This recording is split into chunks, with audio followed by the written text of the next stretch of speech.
Fala pessoal, beleza? Eu sou o Fábio e esse é o canal de resenhas dos Perdidos no Tempo. Aqui a gente fala de quadrinhos, fala de RPG, faz unboxing e sempre tenta trazer uma curiosidade, uma informação bacana para você conhecer um pouquinho melhor o que a gente estiver apresentando aqui. Então se você está chegando agora, seja bem-vindo, dá uma explorada aí no canal, assiste alguns outros vídeos. Se você curtir, se inscreve aí, ativa o sininho para não ficar de fora das nossas resenhas, beleza? Normalmente a gente tem de 2 a 3 vídeos por semana, então se liga aí que tem muito material bacana. E hoje o nosso papo, a nossa resenha vai ser sobre quadrinhos. A gente vai conversar aqui sobre essa edição. Capitão América, o novo Capitão América. Edição encadernada aqui da Panini, lançada agora em 2021. E daquela coleção Marvel Vintage, né, que republica sagas clássicas, né, histórias famosas. E essa aqui em homenagem ao Capitão América, que em 2021 completa 80 anos.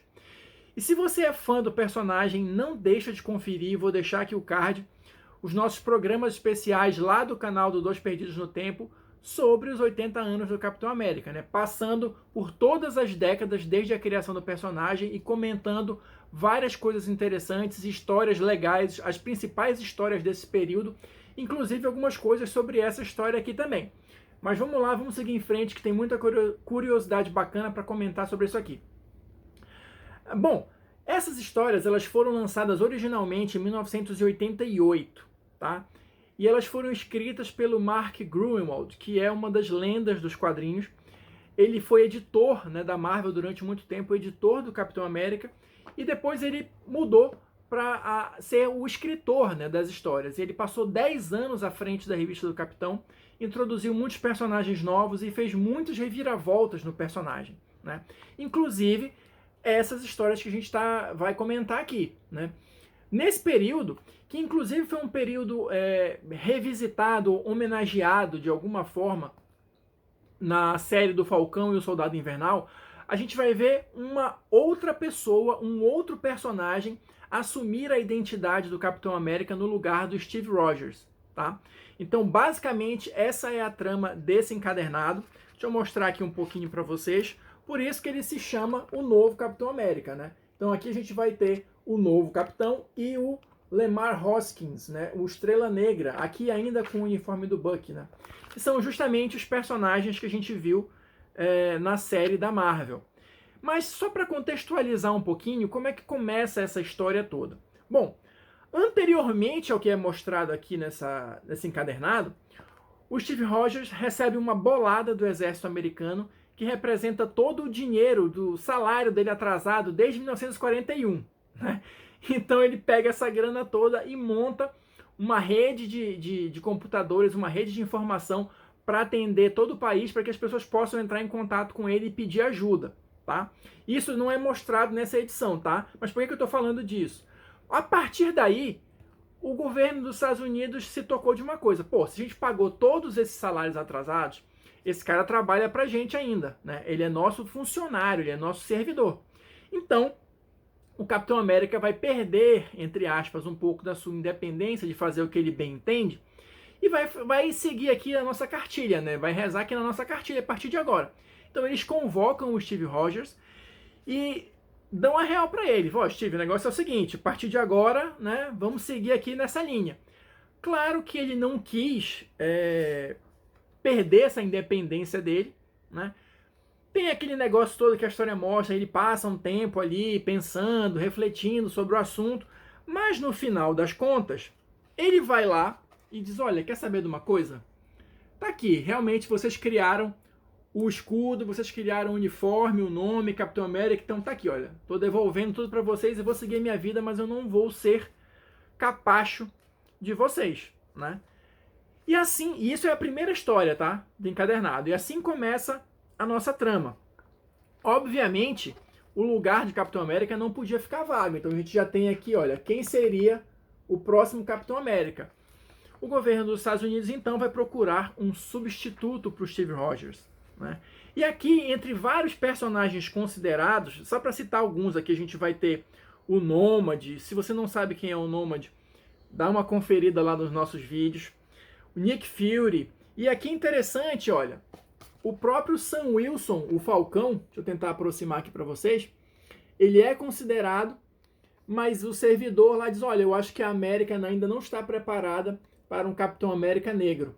Isso aqui é interessante porque justamente na série do Capitão e o Soldado Invernal, e nos quadrinhos também, décadas depois, foi justamente o que aconteceu. Sam Wilson assumiu a identidade do Capitão América. Mas aqui, como a gente estava ainda em 1988, não foi a vez do Sam Wilson, e sim deste outro personagem aqui, o Super Patriota, tá? Que é a antiga identidade do John Walker, né? Então ele foi o escolhido para ser o novo Capitão América, né? E a gente vai mostrar aqui na revista todo o treinamento dele, né? Ele vestindo o uniforme pela primeira vez e tudo mais, né? A gente tem aqui, olha, só um detalhe. A Força Federal, que na época era uma equipe de mutantes renegados, né? Que trabalhava para o governo americano, então eles estão todos ali no mesmo complexo. Enfim, e assim a trama começa a se desenrolar, né? A gente vai acompanhar a jornada do John Walker, né, e do Lemar Hoskins, né, que vai ser o Bucky, nessa nova vida como Capitão América, né? Então todas as preocupações do John Walker, as dificuldades que ele tem de superar uma lenda e ao mesmo tempo pela postura que ele tinha nessa época nos quadrinhos, de fato se achar melhor, né? Ao mesmo tempo em que ele estava intimidado pela tarefa, ele achava de verdade que ele era um substituto à altura, ou quiçá melhor, do que o Steve Rogers para assumir o manto do Capitão América.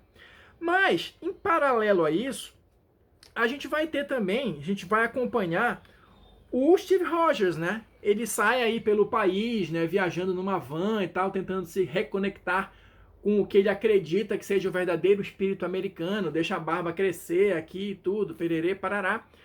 Até que ele é encontrado por um grupo de amigos dele, né, e assume uma nova identidade heróica, que é justamente somente o capitão, né? Ele adota aqui esse uniforme preto, vermelho e branco, já que ele estava proibido de usar as cores da bandeira americana, né? E aí ele segue a jornada dele cruzando o país junto com esses outros heróis aqui. O Demolição, o Falcão e o Jack Monroe, o Nômade, que eu falei ainda há pouco, né? Que é um antigo companheiro dele de aventuras. Então, essa galera segue aí enfrentando outros desafios, novos desafios, né? Com o Capitão com essa nova identidade. E em paralelo a isso, a gente vai acompanhando também as missões do John Walker. Então a revista ela meio que vai alternando entre os dois personagens, né? Ao mesmo tempo que mostra o Capitão, mostra também o John Walker e o Bucky em outras aventuras. Só que o que tem mais de interessante para a gente comentar aqui? Na verdade, tem um detalhe que eu acho bacana, mas eu vou deixar um pouquinho mais para o final para a gente seguir uma sequência lógica aqui. Aqui só um detalhe, a gente vai ter, olha, o Capitão, né, enfrentando uma mutante aqui, a Fome, que na verdade essa revista aqui é um crossover com a saga dos X-Men que estava rolando na época, né, a Queda dos Mutantes. Mas aqui não tem nenhum problema se você não leu a saga dos X-Men e tal. Aqui é uma história meio que fechada, né? Ela só faz referência, só tem esse uso dessa personagem, mas não nada que atrapalhe a sua compreensão. Mas o que eu acho mais legal mesmo desse período é justamente esse detalhe. Olha, o Capitão, como eu falei, ele entregou o uniforme e o escudo, né? Então, apesar dele ter sido mostrado ali naquela capa que eu mostrei ainda há pouco, dele com o uniforme preto e o escudo, ele não tinha um escudo. Ele foi atrás do Tony Stark, né, para que o Tony fizesse um escudo novo para ele. Um escudo de vibranium, né, e tal, para que ele pudesse, de fato, voltar a utilizar a arma, vou chamar assim, né, o objeto que ele estava tão acostumado durante tanto tempo. Então o Tony fez um escudo novo para ele aí, mas aí é que tem a jogada. A próxima história que a gente vai ter, olha, é uma história que na verdade saiu na revista do Homem de Ferro, tá? Mas claro, com a participação do Capitão. Aqui nessa época o Homem de Ferro estava com aquele uniforme conhecido como Centurião Prateado, né? Eu acho muito bacana esse uniforme, muito bonito. Mas o que estava rolando com o Homem de Ferro nessa época e o que isso tem a ver com a história do Capitão?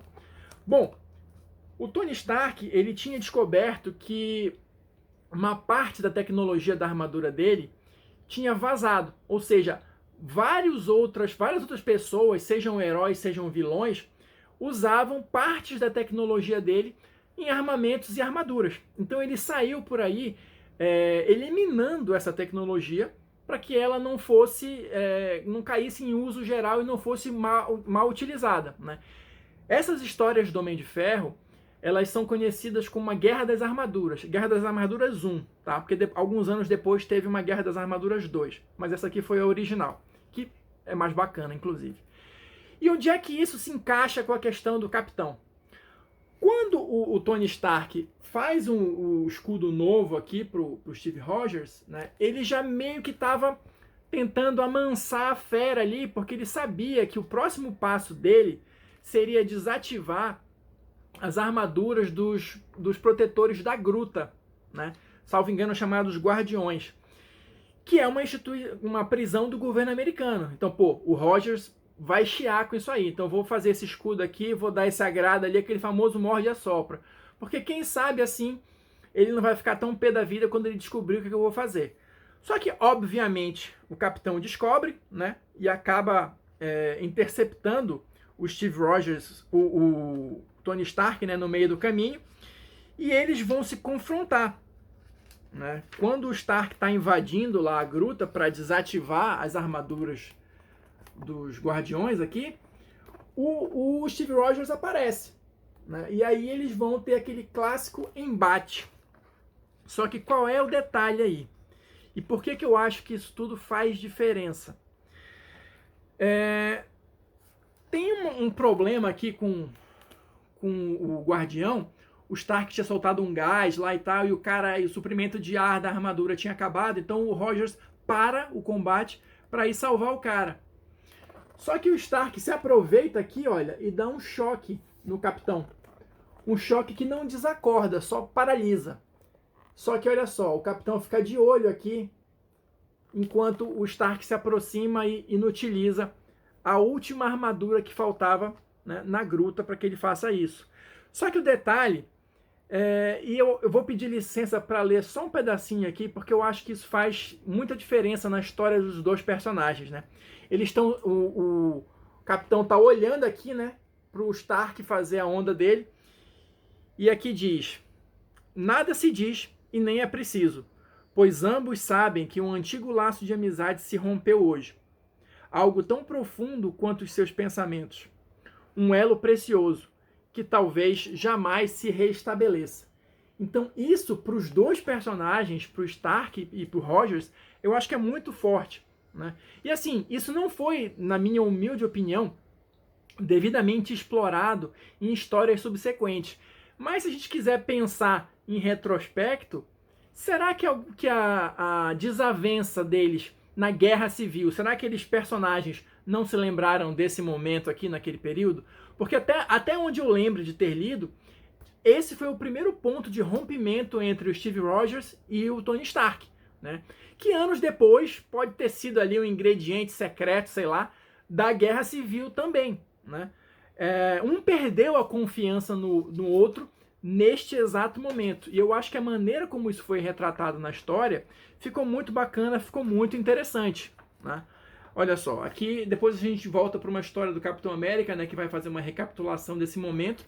Ainda teve esse detalhe, porque o Stark foi lá na gruta, fez toda a confusão, né, inutilizou todas as armaduras e ainda ocasionou a fuga de uma galera aqui, né? Então sobrou pro capitão e pros amigos dele resolverem essa parada, né? Foram limpar a roupa suja lá que o Stark deixou, enfim. E a edição termina com os dois personagens se confrontando novamente, né, numa forma mais tensa. O capitão vai lá para devolver o escudo. Falou: olha, eu não quero isso aqui não.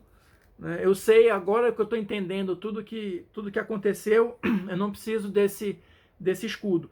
E a relação dos personagens termina meio estremecida, muito embora o Steve Rogers faça aqui a ressalva de que ele também, naquele momento, está agindo fora da lei. Então, se ele quer uma chance para se redimir, por que ele não daria essa chance para o Stark? Como eu falei, esse plot ele não foi, pelo menos até onde eu me lembro, explorado com muita profundidade em edições subsequentes. Mas ainda assim eu acho que é um momento bastante interessante na carreira dos dois personagens e são histórias bem interessantes, tá? Contidas nessa edição. Não é aqui que a saga do Capitão América se resolve, né? Afinal de contas ele precisa ainda retomar a identidade dele, mas isso é feito em outra edição.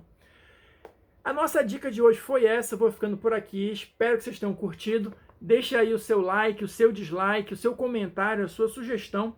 E a gente vai trocando essa ideia aqui e se vê num próximo vídeo. Falou, pessoal!